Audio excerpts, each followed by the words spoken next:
All right, let's dive right into this explainer. Look, if you're an early stage founder right now, the 2026 startup ecosystem can feel, frankly, incredibly daunting. There's just so much going on. So today, we're going to decode that overwhelming funding environment and really transform it into a clear, actionable strategic playbook. We're stepping away from all the chaos and building a direct, logical path to help you scale your vision. To do that, here is our roadmap. We'll start by tackling the wall of noise, then define the actual startup tools at your disposal. After that, we'll build your decision-making framework, navigate the unique 2026 landscape, unpack the founder's strategic playbook, and finally, wrap up with your immediate action plan. So let's kick things off with Section 1, the wall of noise. Before we even think about building a strategy, we need to validate exactly how you're probably feeling right now trying to get your company off the ground. It's just a wall of noise. I mean, when you're constantly hearing about accelerators, incubators, government grants, angel networks, and venture studios, it usually leaves founders feeling completely blasted. It's honestly the default feeling in the startup world today. So if you feel like you're just staring at endless disconnected options without a map, you are definitely not alone. But, we can't just stay stuck in that confusion. Our whole goal in this explainer is to cut straight through that noise and replace it with a focused, highly effective strategy. Success today means knowing exactly how to pick the right resource for the specific stage your company is at, and more importantly, understanding how to actually leverage it for tangible growth. Moving right along to Section 2, defining the startup tools. Okay, before you choose a path, you absolutely must understand what the vehicles actually are. Let's look at the classic difference between an accelerator and an incubator.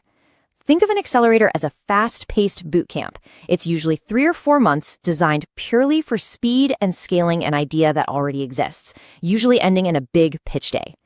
On the flip side, an incubator is a much slower, more open-ended environment. It's really focused on hatching an idea from scratch.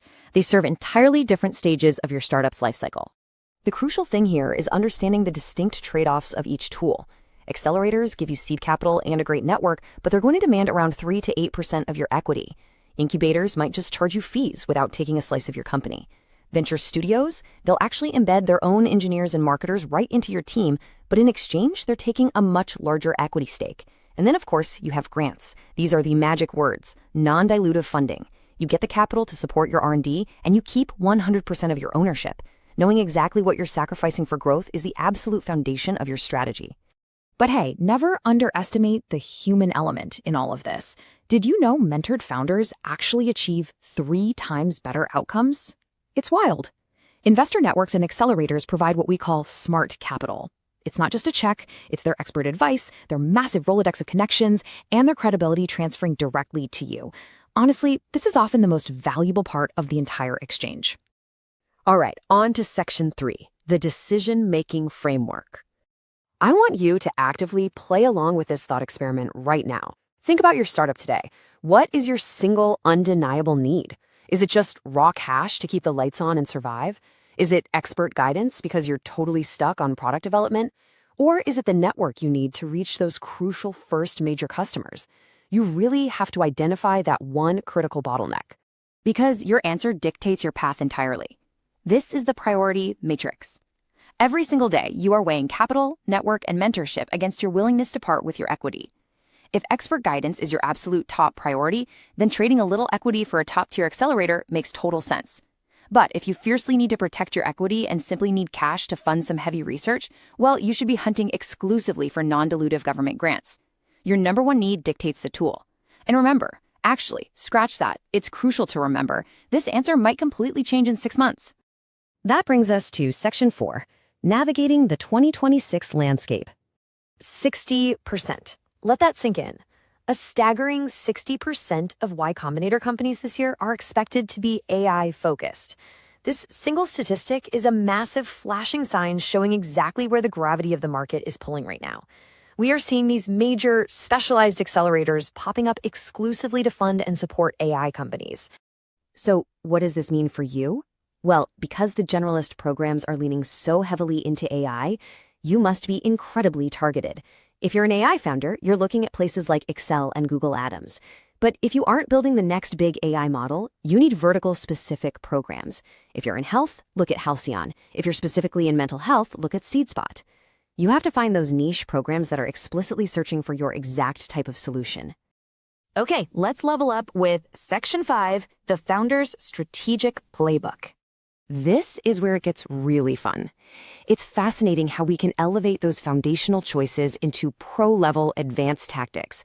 You can dramatically extend your runway using what we call the stacking strategy. Basically, you don't just pick one route. You pair an equity-based accelerator, which gets you the network and that vital seed money, with massive, non-dilutive resources. For example, imagine securing $150,000 in Azure and OpenAI credits from Microsoft, and then stacking that with $200,000 in cloud credits from Google. You're literally stacking these resources to artificially inflate your runway without giving up a single extra percentage of your company. It's brilliant. And that brings us to an incredible pro move, all about timing. If you time your VC pitch right after announcing a major grant win, let's say something like the Braze Tech for an Equitable Future grant, you are leveraging that external stamp of approval. Think about it. A major grant tells venture capitalists that a serious, rigorous organization has already vetted your idea and put money behind it. You walk into that pitch room with massive leverage to negotiate a vastly superior valuation. Now, we've got to talk about the traps where this playbook can go completely wrong. Fatal flaw number 1. Chasing the brand name. Please beware of chasing a shiny logo just to slap it on your startup's website. You have to verify if the program actually offers structural support for your specific industry. We see founders get in, give up a chunk of equity, and then just suffer through incredibly generic mentorship and terrible post-program support. Don't let vanity drive your strategy. And then there is fatal flaw number 2, the grant timeline trap. Look, government and foundational money moves at a snail's pace. It just does. Don't let slow grant payouts kill your startup because the cash finally arrives 3 months after you've emptied your bank account. The solution here is to build a blended capital stack. Mix in venture debt or revenue-based financing to bridge that cash gap and keep the lights on while you wait. Simply hoping the check arrives in time is not a funding strategy. A blended capital stack is. Finally, let's bring it all home with Section 6, your immediate action plan. Let's wrap up this explainer by giving you some hyper-specific marching orders.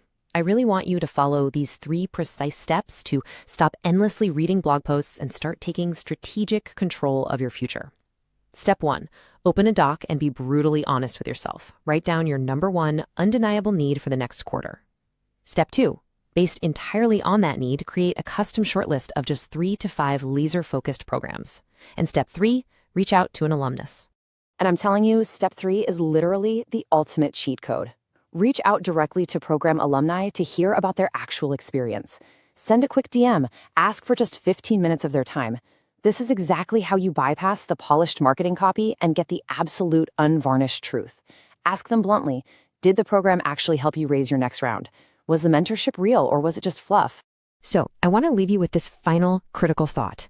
Which specific tool are you going to leverage today to cut through the noise and scale your vision? Armed with this matrix and this playbook, what is the single most important move you will make right now to transform your startup's trajectory? Don't let the ecosystem overwhelm you. Choose your tool, make your move, and go build something amazing.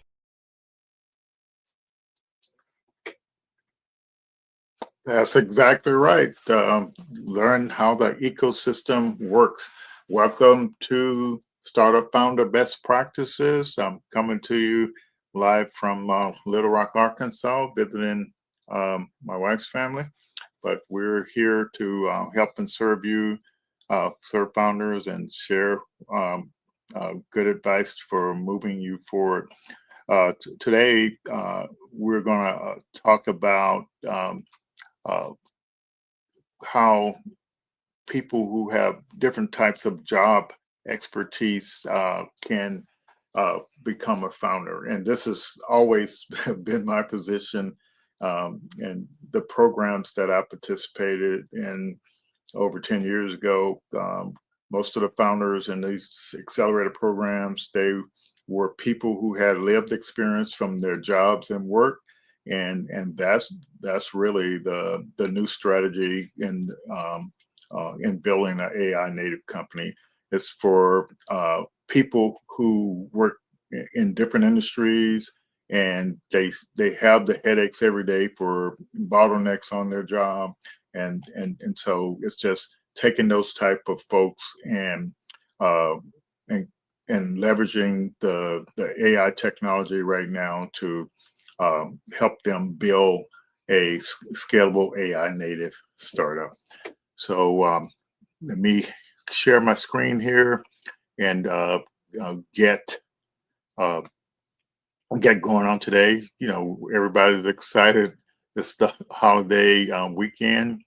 Most people have tomorrow as a holiday, so that's a pretty neat deal. And I guess even some people have a Monday off as well. So we're happy for all of them, and we're definitely wishing everybody safe travels, over the holidays here.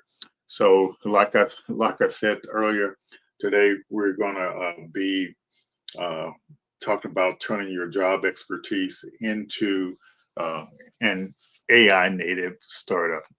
And so that's where those are the people who have the most advantage, who have the inside knowledge. And for those of you that don't know my background, uh, I'm an engineer by trade. Spent most of my career working for the Air Force Research Laboratory, developing technology. Had a big technology portfolio, from building weapon concepts, robots, all kinds of materials, and we follow the methodology for building startups, and for building for developing technology that didn't exist. And so I keep, now I've talked about it so much now, the startup. Developing a startup, there's a entrepreneur method for developing a startup or building a startup. And so that's what we're all about, is helping you learn that entrepreneur method to kind of move forward. And even in R&D, when I work for the government, we leverage resources. You had to pitch to all the players, or the stakeholders, to buy into what you were selling, to get the funding and partnerships and support you need as a startup.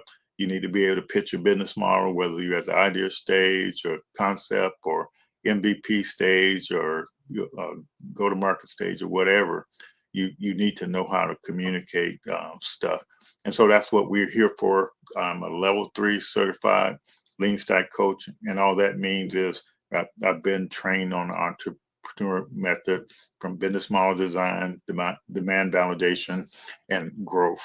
And so, which is all about marketing and growing your company.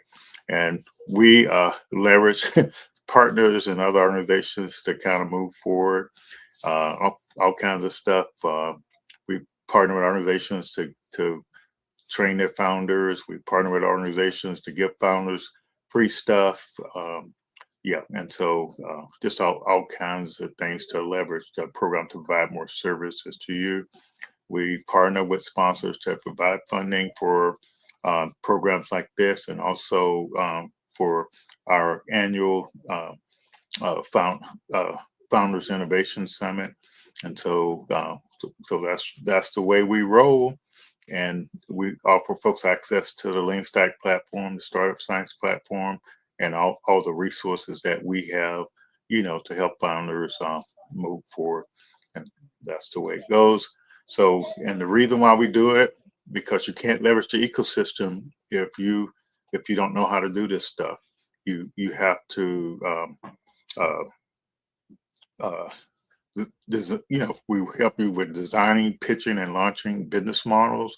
And you use that information to recruit co-founders, mentors, and partners, and funding. We help you understanding the startup milestones and the life cycles, because that helps you know where you are, and also knowing what the next step is. And all these things are the key to unlocking the startup ecosystem. So I'm hoping that makes sense to a lot of you all, because that's where that's how you leverage the ecosystem. you have to know how to do all these things. And the simple thing is that you have to be able to pitch your business model, not your product or service. And that's the thing that unlocks the, you getting help um, in the ecosystem. So I hope that gives you the foundation. And so next month will be our 6th anniversary doing this. We've been here every Thursday night for almost 6 years now. We missed one night, and so I've interviewed a lot of founders, and I've mentored a lot of founders, hundreds and hundreds of them. So they taught me a lot of stuff, and I actually learned a lot from working with founders, and I understand the ecosystem and the building a startup process well enough to help you move forward. So that's how we roll here. And so I like to create notebooks in Notebook LM and with information, because and it actually does a great job on explaining things clearly and concisely. So let me see if I can find my handy notebook here and get you all rolling on that. So let's see if I can find the window here. Where are we at here? So don't see it there. So let me go to my, let's see. All right. I know I have you up here. So where are you? I hate when you stare at things and you don't see what you're actually looking for. Okay, so we're gonna have to try this a different way. So we'll start off with our briefing here, and get that rolling. So let me we'll start talking about this and help we move forward here. So basically, let's get here. Here's the beginning. So we're going to talk about using your job expertise as a startup advantage. And so you got nurses out there, you got contractors out there, you've got automobile mechanics, and that's that job experience you have. My job experience was developing technology, integrating technology. So you want to turn that expertise into look at all the challenges you have in doing your job and say, how can we do this better, and build a startup around that. And in the past, you actually had to leverage you have to have a technical co-founder, or you had to find somebody who could build something. But so AI has actually changed that. So that's what we're talking about here now. So we'll go through this the new bottleneck is software, and knowing which problem are worth solving. And so AI has lowered the cost of building software. So the key thing now is problem identification. So it's giving examples of a nurse, a logistic worker, or a contractor, like I said before. And this is kind of the step of what you go through. As an employee, you observe a problem and recognize the opportunity there to maybe build a solution around that. Then you go collect evidence to actually move forward there and become a founder. And then you start building the venture. your highest probability of success is in applied AI, not the foundation model. So this is all came out of the global startup ecosystem report. Uh, the opportunity is applying, um, leveraging that foundation models, not trying to build foundation models. So, and just coming up with agentic uh, workflows to solve those problems that you saw as an employee. So it's going through those steps. You as a employee or an expert working in a certain field, I could just see so many examples in the founders we work with. They have all this deep industry knowledge, and so like one of my friends um, is a nurse by trade, but she does business development in that trade. She in that field, and so she has deep industry experience in healthcare. She knows where the bottlenecks are, so that's a perfect person to be a founder if they're really interested. Yeah, and everybody's unique, and this slide is basically saying you don't want to just put a wrapper around some foundation model. That's not going to work.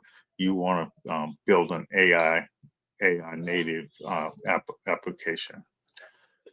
And so one of the ways that you leverage the AI is understanding that you can use AI as a mirror. In networking today, we were chatting with the founder and having him put his um, business idea and industries and the results of his prompts over in Notebook M, and let Notebook LM create a audio and video stuff and talk back to him, so he can actually hear the AI talking about his stuff, and that's literally what clarifies your thinking, pressure test assumption, and just gives you the kind of stuff, to like a thinking partner. That's another way you can look at that as well. And so this is the loop that you go through. The goal is not to move fastly blindly, but to learn faster than risk compounds. So you want to build a system that you can take your customers or potential customers and feedback information and learn from it, and just keep going in this loop and making your just really the competition is who can learn the fastest, and so who can learn the fastest from their customers or from their potential customers, or just turn information into knowledge and make decisions, based off that. And so the one other way the startup ecosystem has changed here in 2026. In the old days, you could pitch your idea and potentially get funding on it, but now you have to have validated evidence. You have to have traction. So we it's not based on what you think; it's based on evidence. And so this is trying to show you have to have customer evidence. What customers actually have the problem. You have to have the problem evidence, how painful it is, because if it's not painful and costly and recurring regularly, you're not going to be able to get somebody to switch to something new. Workflow evidence. And so this is interesting. Where exactly does the current process break down? So if you're working on a job and you're doing this daily day and seeing what the problem is, that's what qualifies you as the expert. And now the AI can take your knowledge and build help you build a solution for it without even having that tech co-founder. Then the next kind of evidence you need is demand evidence. So the founder we were talking to earlier today, he thought he had evidence of the demand validation. He got his product built, And now when it's time to sell, those same people, they're not, they're not buying. And so that's why that's what the demand validation evidence, and that's a trap, a lot of founders actually get into, is that they uh, uh, they they build something without doing the demand validation, and that's the thing. And so, and then the last one is AI native evidence. Why does AI make this solution uh, meaningfully better right now? And so, to me, uh, AI, the AI is just going to give you so much more information on what's going on and help you make decisions better. So, and now we'll transition to this 4-week approach that you can take as a person that's got this job expertise, and you're thinking about transitioning into becoming a founder. So I'm going to take you through this, what you can do in a 4-week little sprint to kind of make that happen. So for week 1, it's just friction mapping. And by the way, feel free to ask any questions in the chat if you have them, and we can help proceed with that. And so, like the sign said, this is friction. Week 1, you're going to identify who's experiencing the pain points, and how often are they happening. That's what you got to remember. When you're doing this stuff, you have to, it has to be something that's happening frequently. Otherwise, the person is not going to it's going to have a hard time selling if it's not painful enough. What are the existing workarounds? Who owns the budget? And ask them why it's this unresolved. And so that's what the challenge is. And so so just going out, clarifying exactly what the AI changes, defining what humans still control, mapping out the required data, identifying trust and risk factors. Trust and risk. So you have to know that in order to define what outcome improves the value. So let's see where we are now. Okay, go to the next thing here, week 3. And so this is where the demand validation come in. So it says about conducting 10 plus buyer interviews. What we do in LeanStack is you do what you do interviews that produce the customer forces, jobs to be done, and the hiring and firing criteria. So there are specifically 9 questions that you have to tailor to your business. And when you ask these 9 questions, and you also interview people who have recently purchased something similar to what you're saying. And so that's important because the people remember what triggered them to go out looking for something else. They know why they switch, and they have been using the product they purchased, and they know what they like about it and don't like about it. They knew the products they considered. All this stuff like gives you the hiring and firing criteria. It helps you understand the job that your software or product has to do in order for somebody to think about switching from what they're already using. So this is not a trivial thing. So we were in office hours of the weekend, and Tony was saying, well, you could have several layers of these type people. The category 1 is the people who recently purchased, and those are going to have the most current information for you to move forward. And then the next ones that there may be somebody that purchased or changed in the last year. But the best information is going to come from the people who recently switched, because they're going to remember. And this is the information that you can actually upload to this Customer Forces AI, and it tells you all the Customer Forces stories. It tells you all the jobs that the people are trying to do, and it tells you the hiring criteria. Once you have all that stuff, you can literally design your solution that you want to build, and then you could take that solution design and come up with a sales pitch that you can then pitch to get buyers, and sell it actually before you build it. That's what true demand validation is.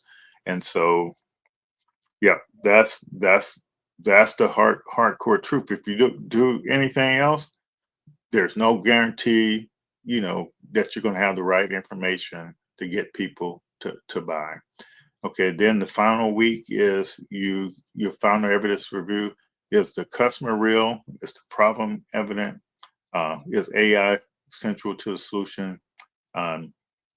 What assumptions still remain untested? And then after that, you start doing your marketing funnel. So it's a pretty neat thing.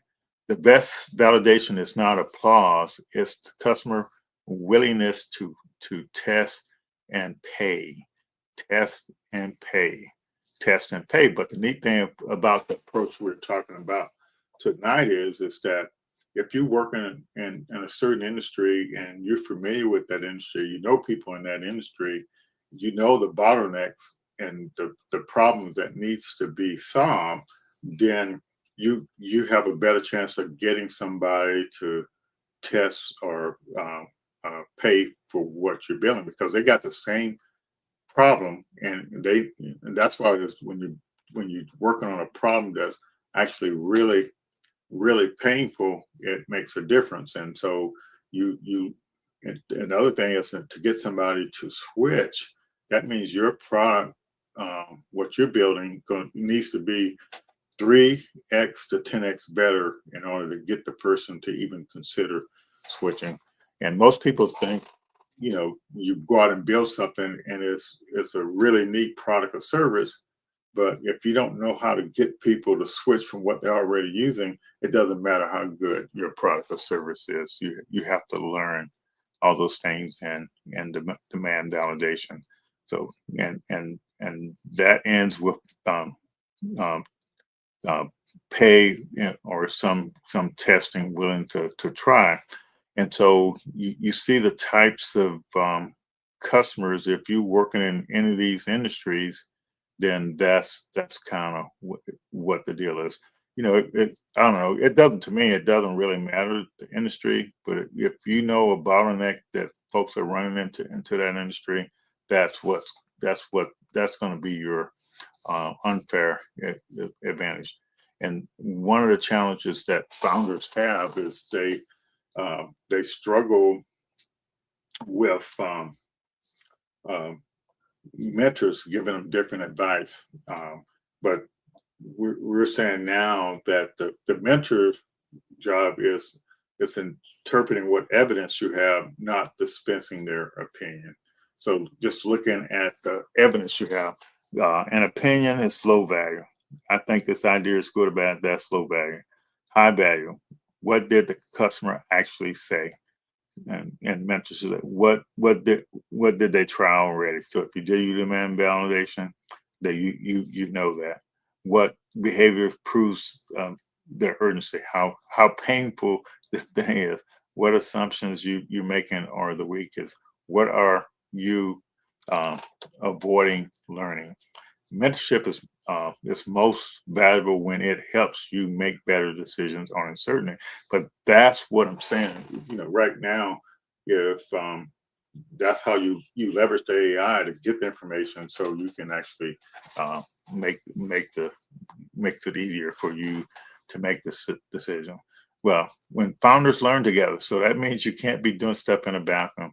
You have to get out there and see what other founders are doing, and yeah, and so so you see how the old way is talking about the uh, the metrics, metrics, events held, pitch competitions, attendance. But the new way is we want how many customer interviews completed, what problems did you validate, and that's what demand validation is. It validates that the problem exists, um, and you can test, your AI native concepts and pilots, and then launch.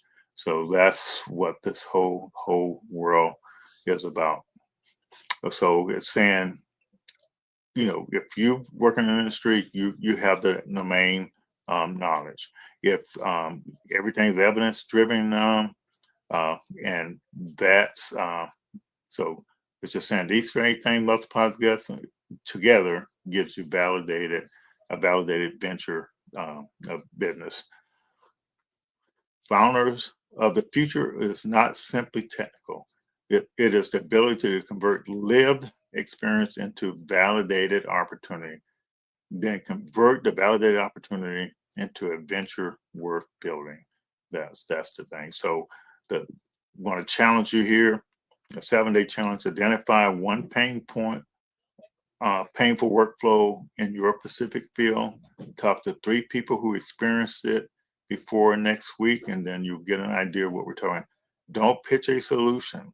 Just listen to the pain, manual workarounds, cost, urgency, willingness to change. That's what the whole deal is here. So let's get back over here. Yeah. So everything is like really exciting. With the opportunity as a startup founder these days. So I'm gonna see what I can find here. I'm without my second screen today, and that's like a big handicap for me. So I apologize for having to muddle around here, and I'm not sure what I'm going to do to find my stuff here. So because all my applications things are not showing for some reason, and I do not understand why. I have other windows open and they're not showing. So why is that? Okay, so I'm gonna have to get smart here. So I'm gonna find a video here to show until I get my stuff squared away here. Let me see what's a good video to share with you all. Okay, I'll pick one at random here. So give me a few minutes to get my tech problem solved here. And let's see, I'll just share this one. So it's about 4 minutes. For many students, high test scores are the only path to a debt-free college education. Dr. Valencia Bell recognized that underserved communities were largely locked out of this opportunity because they lacked access to effective test prep. Fixing that gap became her foundational mission. But a passionate insight eventually hits the wall of reality. Clients have questions you didn't anticipate, and early results might be uneven. To survive these setbacks, a founder has to suppress the urge to be right and instead develop the discipline of coachability, the ability to take harsh feedback and use it to refine the mechanics of the work. Every scalable business moves through a 3-stage evolution: identifying an insight, building a manual MVP, and creating a tech system. Without humility, a founder's original vision will never survive the refinements required to become a functional system. To prove her concept actually worked, Dr. Bell entered Phase 1, the manual service. She hired a team of 1,099 contract teachers to deliver test prep strictly one-to-one, putting in the grueling, hands-on work to guarantee her students saw real score improvements. Mission-driven founders often worry that charging for their services compromises their values. However, Dr. Bell had to generate revenue to keep her teachers paid and the lights on. Financial sustainability is what keeps a mission alive long enough to grow. While that manual process produced high-impact results, it eventually hit a hard mathematical wall. You can only work so many hours, and you can only hire so many people before your overhead consumes your impact. Building a manual MVP is a mandatory step to prove market demand, but relying entirely on pure physical labor will eventually choke the scale of the mission.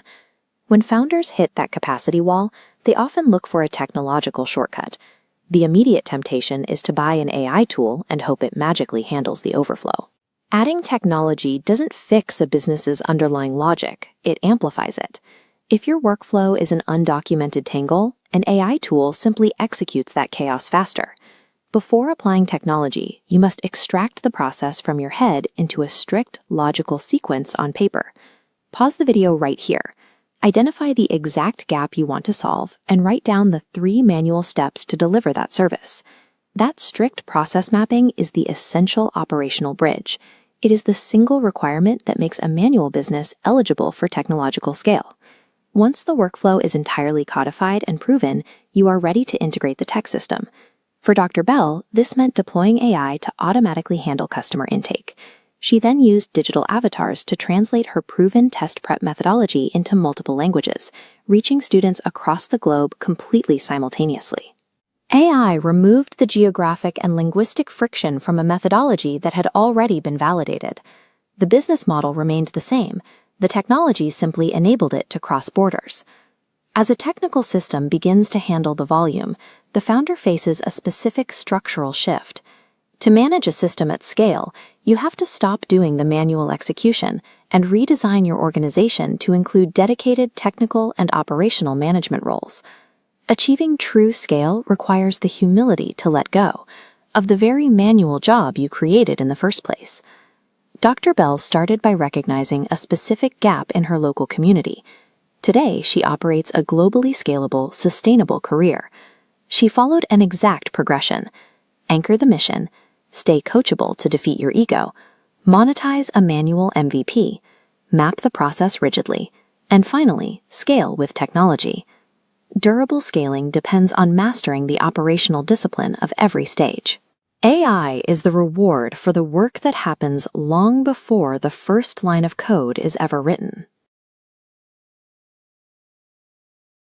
Yes, that was Dr. Bell. She's having great success with her startup, and that was just an example of how you can actually move forward here. So I got the video that sort of goes into what we're talking about tonight. So I apologize, I had to upload Looking it. at a massive paradigm-shifting idea that literally flips the script on how startups are built. You know, for decades, the tech world had this giant velvet rope, and the bouncer at the door, well, that was coding ability. If you couldn't write code, no way were you building a software company. But AI has fundamentally changed the whole shebang when it comes to the economics of building software. The cost to prototype and develop has just absolutely plummeted.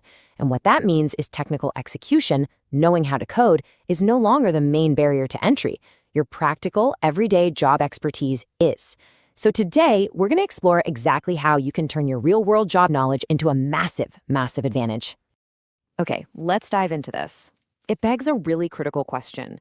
Are coders the only future AI founders? I mean, it's super easy to just assume the answer is yes, right? We've all kind of been conditioned to think the future of tech belongs entirely to elite programmers out in Silicon Valley. But the source material we're unpacking today argues the exact opposite. Because AI tools can now step in to assist with research, writing, analysis, and yes, even the coding itself, the playing field has completely leveled. The founder of the future isn't just the technical genius anymore. The absolutely crucial point here is this. The new bottleneck is knowing which problems are worth solving. AI is insanely powerful, sure, but it doesn't automatically know what's actually valuable in the real world.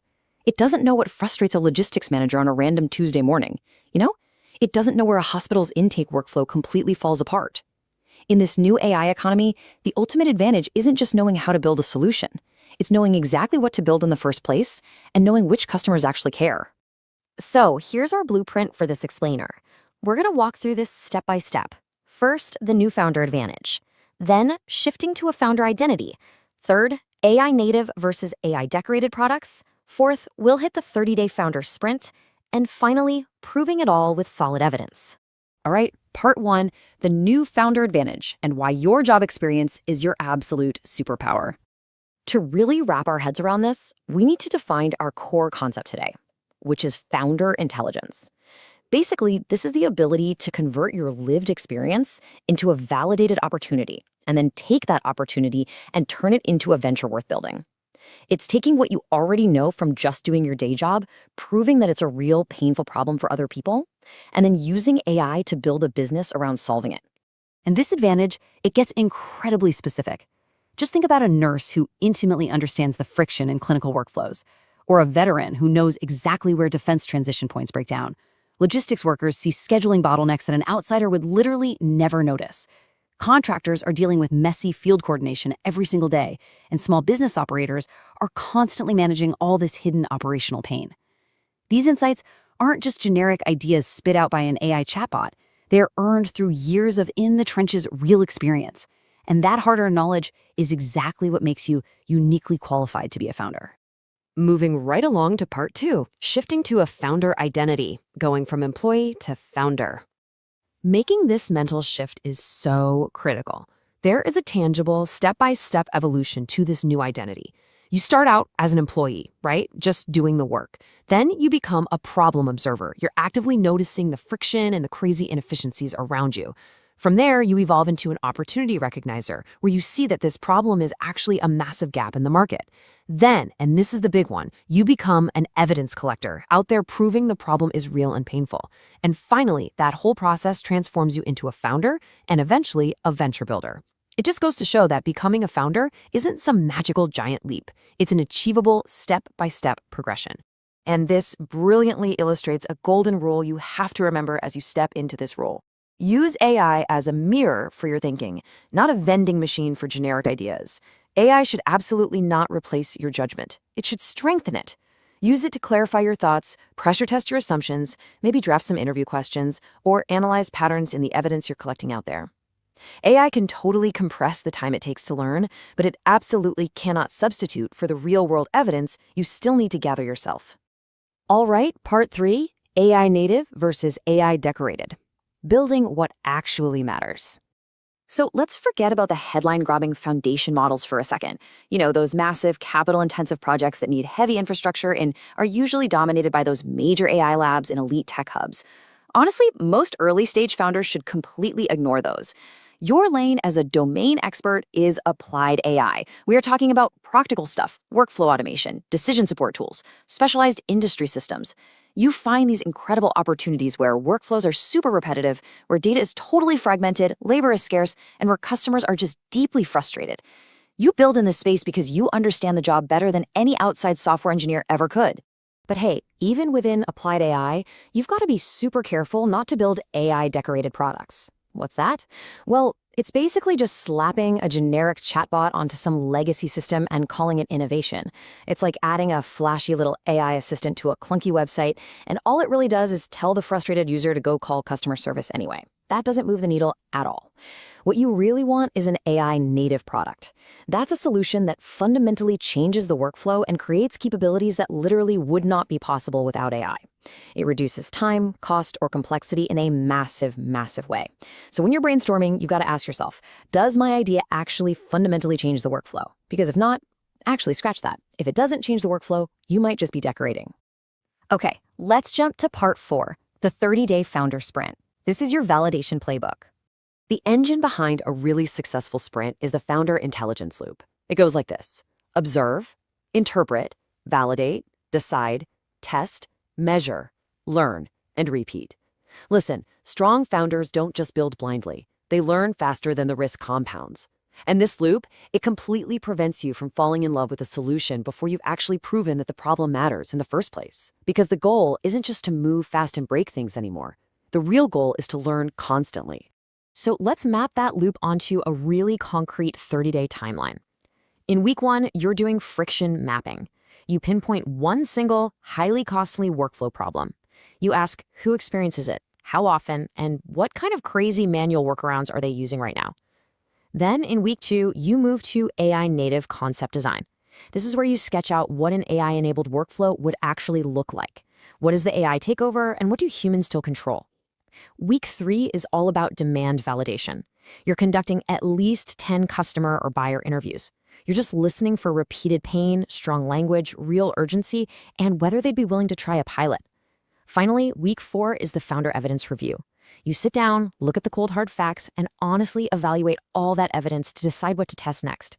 It's a super structured week-by-week action plan, which brings us perfectly to part 5, proving it with evidence, focusing on what actually matters. So, what evidence actually matters? I'll tell you right now, the best validation isn't a round of applause from your friends and family. A pat on the back doesn't pay the bills.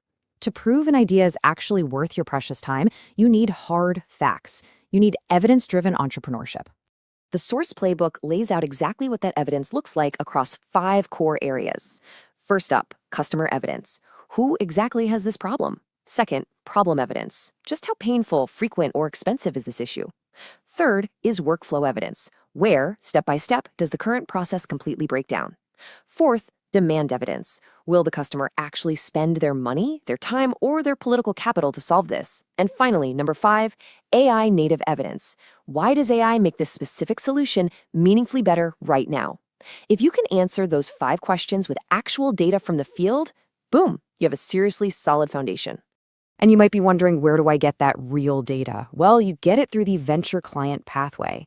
By partnering with real operating organizations, hospitals, defense contractors, logistics firms, schools, local governments, established small businesses, you can actually test your emerging solution against their real-world operational problems.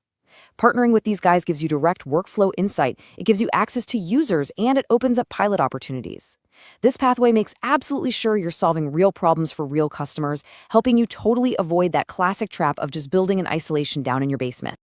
Okay, here is where the rubber finally meets the road. I have a 7-day assignment for you. Before next week, I want you to identify one single painful workflow in your specific field and talk to 3 people who experience it. But here is the most important part of this whole assignment. Do not pitch a solution. Literally, just listen. Listen for the pain, the crazy manual workarounds they're forced to use, and the urgency they feel to get it fixed. This is your very first step stepping into that evidence collector role. I'm going to leave you with this final provocative thought to chew on today. Do you understand a problem deeply enough to prove it matters? Because remember, your everyday job expertise might just be your biggest AI startup advantage. You really don't have to become an elite AI engineer to participate in this new economy. You just have to be observant, evidence-driven, and totally willing to solve the problems you already know exist. Thank you so much for joining me for this explainer, and I honestly can't wait to see what you build. Fantastic, fantastic. I really love that idea, and to me, that's always been the advantage for individuals, is turning your knowledge from your current job. You don't have to quit your job, but just actually uh, taking that knowledge that you know exists and turn that into a startup. And so that's really what the opportunity is. And the way the startup ecosystem works, you leverage it, but you just need to know these things about to communicate an ecosystem by pitching your business model, because that's the thing that actually makes the difference in in what you're actually um, doing. So just be mindful of that. That's where the opportunity is. So many people have all this knowledge, and and so we're talking today specifically about turning that into a venture, but there's also another thing you can do that I've talked about in the past, is capturing that knowledge using AI, and then selling that expertise in the form of AI agent or AI solution. And so, but that's still being a founder. So, but that's really is the opportunity there. So this AI native economic explosion. This is information that came out of the global ecosystem startup ecosystem report. So that these type founders we've been talking about, they're growing at a 10x rate compared to the other type founders. And then this acceleration funding velocity is also changing. So they're raising seed capital 14 months faster, and so that's causing the ecosystem to surge. So this is where the opportunity is, and that's what I'm telling about the founder advantage. This job expertise is the new leverage, and you pivot to agentic AI software and turn that into evidence-driven entrepreneurship. So I got one more diagram to kind of show what this is. Let's see, can I find it? So this one is just saying the same thing, but showing in a slightly different view. So starting off with that deep domain expertise, using the AI tools to be for AI literacy, and taking that, building companies is AI, it's the AI native company.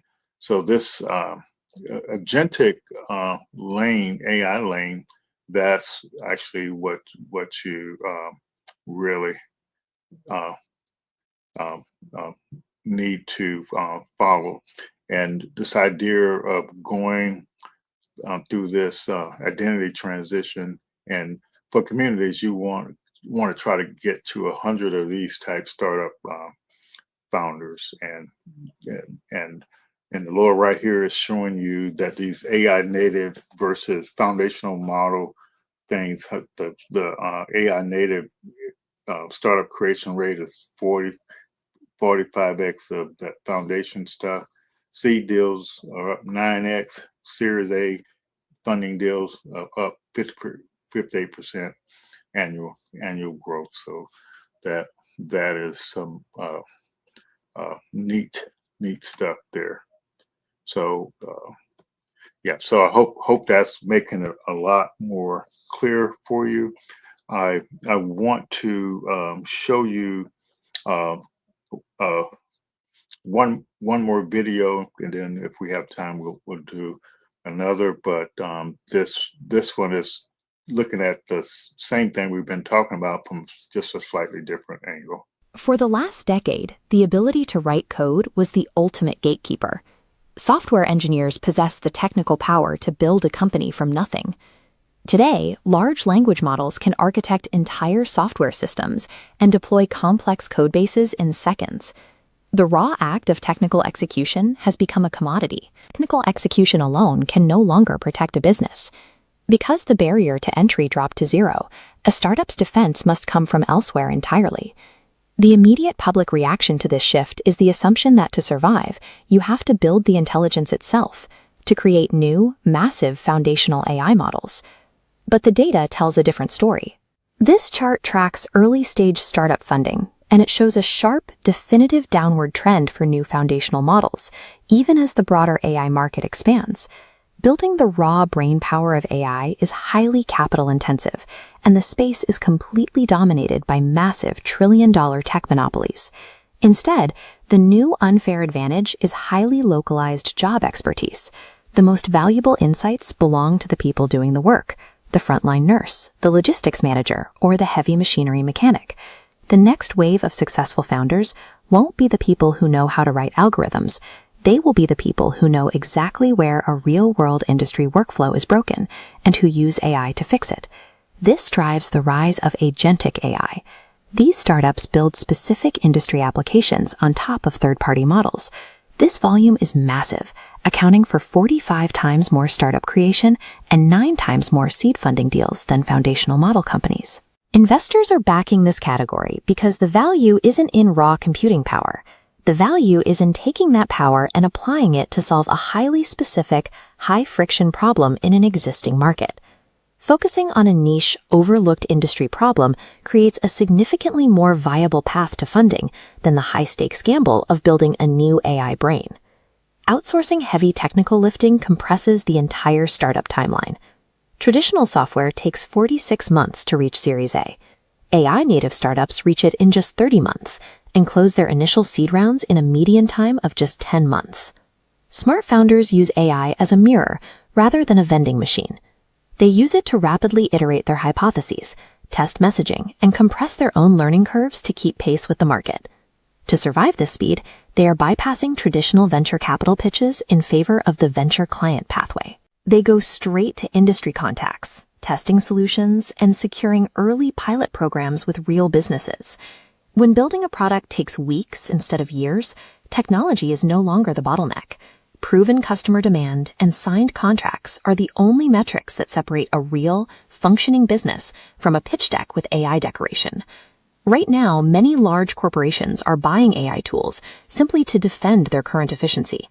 This is corporate AI adoption, using technology to make existing operations slightly faster or cheaper. But there is a massive difference between a large enterprise adopting a tool and a founder using localized industry knowledge to create an entirely new, high-growth company. While corporate adoption helps existing businesses maintain their margins, it does not generate new ecosystem wealth, scale-up growth, or venture-scale financial outcomes for a region. To capture actual economic value, communities have to look past teaching basic AI literacy. The focus must shift towards systematically finding and supporting people who can build AI-native businesses. Because of this shift, startup wealth creation is no longer geographically restricted to Silicon Valley or regions with massive computing infrastructure. The new geographic powerhouses will be communities rich in specialized knowledge. Maritime ports, defense hubs, and healthcare centers are sitting on massive pools of industry data and operational insight. We have moved past the point where a new technology can just search for a problem to solve. Today, the most valuable companies are built by taking a deep industry friction and fixing it with applied intelligence. If you have deep, frustrating experience in a broken industry, you do not need to learn how to code. Your lived experience is your seed capital. Your lived experience is your seed capital. Your lived experience is your seed capital. That is a fantastic way to look at things.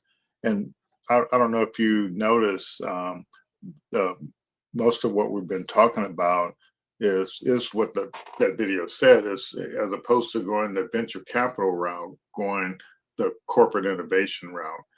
So that is a neat route because if you work in that industry and you know what the bottlenecks is, and doing the corporate innovation route, they don't tend to take equity, but they in some cases they do buy the startup. So that's actually a neat path to take. I want to pause for a second here. If you have any questions about anything, it doesn't have to be what we're talking about tonight. Glad to take a minute to answer that. And the last thing I was going to cover tonight is the global startup ecosystem report, and just give you an idea of what the research is saying about the entire global startup industry and the insights that are being uncovered there. And so you'll know the context where you fit in. But basically, the bottom line for you as an individual is saying, if you have some deep industry knowledge, that's your ticket into the startup ecosystem. And we here at the Kakua Institute, we have our startup program. You just go to apply.kakuainstitute.org, and you can get into our Founders Insight program, and we help you learn how to communicate with the ecosystem. We have the tools for you to build your scalable business model. We understand demand validation and the marketing strategy. And I think so many founders they won't take time to learn the entrepreneur method, and it's the straightest path to get to where you want to go. And believe it or not, when you're building a scalable business model, it's just doing a form of reverse engineering to kind of seeing what you have to do to get your business to grow at a certain rate. It's as straightforward as saying, I want this much recurring revenue in 3 years, and what do I have to do each month working backwards to lead to come back and lead back up to reach that goal. And AI can help you with that. And you can tell it you want to grow at a 5x rate, 10x rate, or whatever. It's literally straightforward as that.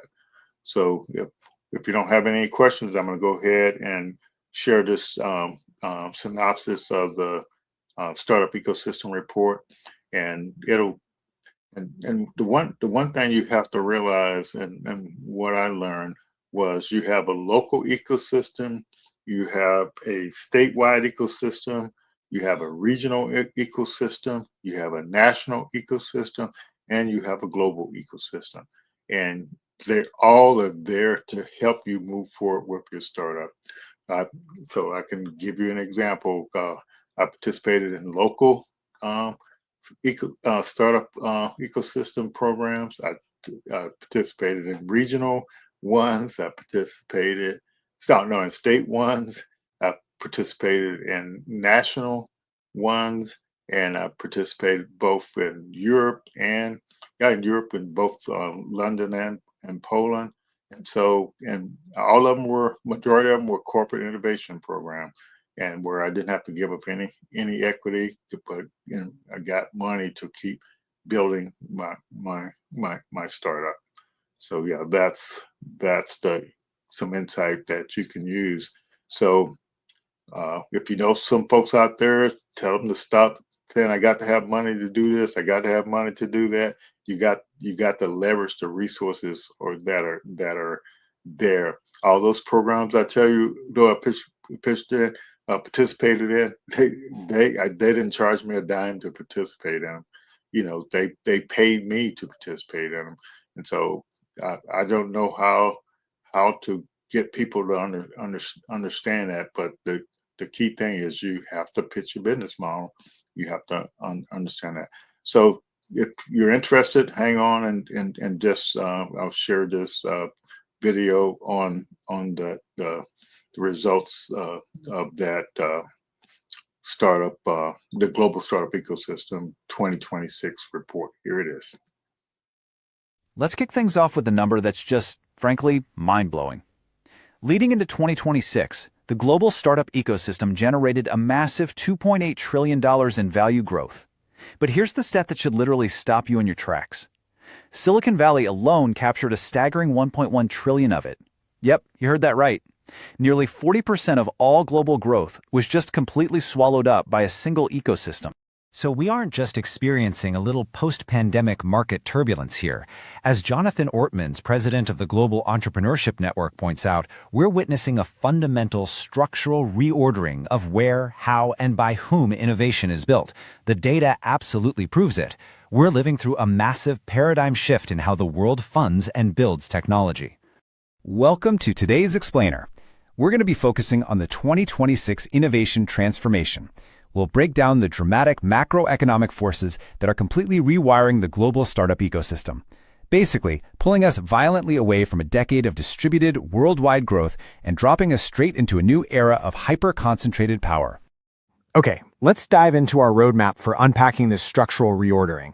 We'll cover the 2026 innovation transformation, then move on to the AI concentration effect, examine the funding barbell, map out the global exit landscape, and finally unpack the state's new role.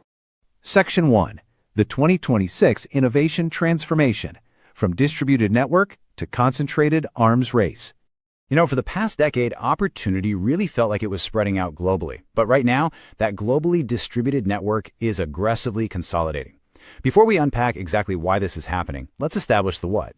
The insights we're digging into today are drawn directly from the massive Global Startup Ecosystem Report 2026, published by Startup Genome and Gene. And we aren't talking about a small sample size here. This evaluation is built on a dataset analyzing over 5.5 million startups across more than 350 ecosystems worldwide. So the data we're looking at is highly definitive. And man, that data tells a striking story. Just 3 U.S. cities claimed roughly 2/3 of the world's entire value growth. Silicon Valley at $1.1 trillion, Los Angeles adding $650 billion, and New York City throwing in another $100 billion. This aggressive consolidation forces us to ask a really critical question. Why is wealth suddenly abandoning the global spread and locking right back into these specific legacy hubs? Section 2. The AI Concentration Effect, Rebuilding the Substrate. To understand this massive geographical shift, we have to talk about the main catalyst, artificial intelligence. The absolute crucial point here is that AI is no longer just some discrete sector or a simple vertical. AI is the substrate. It's the foundational bedrock on which every other industry is currently being rebuilt. And because it's a general-purpose technology, it's radically compressing time to market. Building at this new, breakneck speed demands hyper-concentrated capital and talent, which, naturally, pulls resources right back into the most established megahubs. Section 3. The Funding Barbell. Seed Explosion versus Flat Series A. Now, this AI substrate is completely distorting traditional venture capital funding.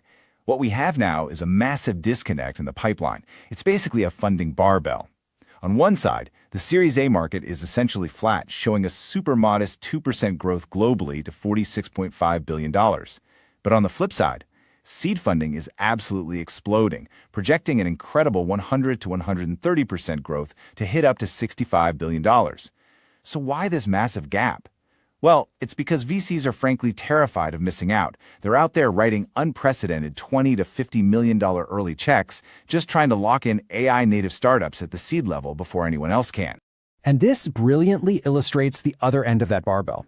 If we look at global late-stage funding, total investment actually rebounded, jumping 17% to roughly $210 billion. But check out the intense geographic concentration. North America captured a massive 64% share of that global total. Now, let's isolate exactly what is skewing those late-stage numbers so aggressively. In just the first quarter of 2026 alone, we saw some truly colossal AI mega rounds. We're talking OpenAI with a staggering $120 billion round, and Anthropic with $30 billion. These aren't just big rounds. These massive winner-takes-all companies are completely altering the global funding metric. They're acting like giant black holes, pulling astronomical amounts of capital toward a tiny, tiny handful of players. Section 4. The Global Exit Landscape, Volume versus Value. So, while funding is shifting, the global exit value has also surged, up 164% to nearly $800 billion. But there's a really stark contrast between volume and value depending on where you are in the world. Take Europe, for example. They command 37% of all exit volume, meaning a high number of companies are being sold or going public, but they only capture 11% of the total global value. Why? Well, much lower valuations. Now compare that to Asia. They only account for 12% of exit volume, but they grab a massive 30% of the value. This is driven by huge, high-value IPOs like More Threads at $1.13 billion and Grow at $750 million. It's a completely different game depending on where you sit on the map. Section 5. The state's new role, from regulator to ecosystem architect. Because of everything we've just looked at, shifting geopolitics and strategic competition are literally forcing governments to step directly onto the startup playing field. The old model, where innovation was safely housed in legacy university and corporate R&D departments, that's effectively dead as an engine for scaled economic growth. Today, the new engine is the startup ecosystem itself. And because of the sheer cost and the massive strategic importance of this AI transition, governments are realizing they can't just be regulators anymore. They have to act as investors and strategic partners to survive. They are actively pouring capital into AI infrastructure, defense, and clean tech. Which brings us to this incredibly direct provocation from Startup Genome CEO JF Gauthier. He says, if your government is ready to stop accelerating someone else's growth and start building your own, we are ready to help. The real danger here is states simply throwing money at compute power just to adopt AI tools that were built in San Francisco. If governments do that, they aren't fostering a local competitive ecosystem at all. They're really just accelerating the import of Silicon Valley's tech. So, I want to wrap up this explainer by leaving you with a pretty bold policy question. Take a hard look at the high-stakes reality of your own local innovation economy. Is your ecosystem building the future, or are you just importing it? The ecosystems that make the boldest decisions today to align public and private capital, those are the ones that are going to capture the massive wealth of tomorrow. Thanks so much for exploring the 2026 data with me today, and keep building. Right on. So I love Notebook LM. It's definitely is a neat tool for increasing your understanding, analyzing documents, and so synthesizing documents. So that report came from that video came from a 350 something page report, and so that it sort of captured the essence of those pages and put them into a video, and also do like the podcasts from those and infographics, the briefings and stuff like that. So if you're not using it to help you expand your thinking or understand things, or just to speed up your learning, so you're making a big mistake. So want to end with wishing everyone a safe and happy holiday weekend. Be safe with all the fireworks. Don't try, make sure the kids don't get hurt, and you adults make sure you don't get hurt. Just enjoy the holiday, but also just safe travels and just have fun, but just like I said, be safe. That's the only thing I can say. We appreciate your listening in, and feel free to reach out anytime if you need some support in what you're trying to build. And we appreciate all our partners and sponsors, all that good stuff. So long, and we'll see you all next week as we keep moving forward, and looking forward to celebrating our 6th anniversary early, about a month from now. So thank you all, and God bless you. Bye-bye.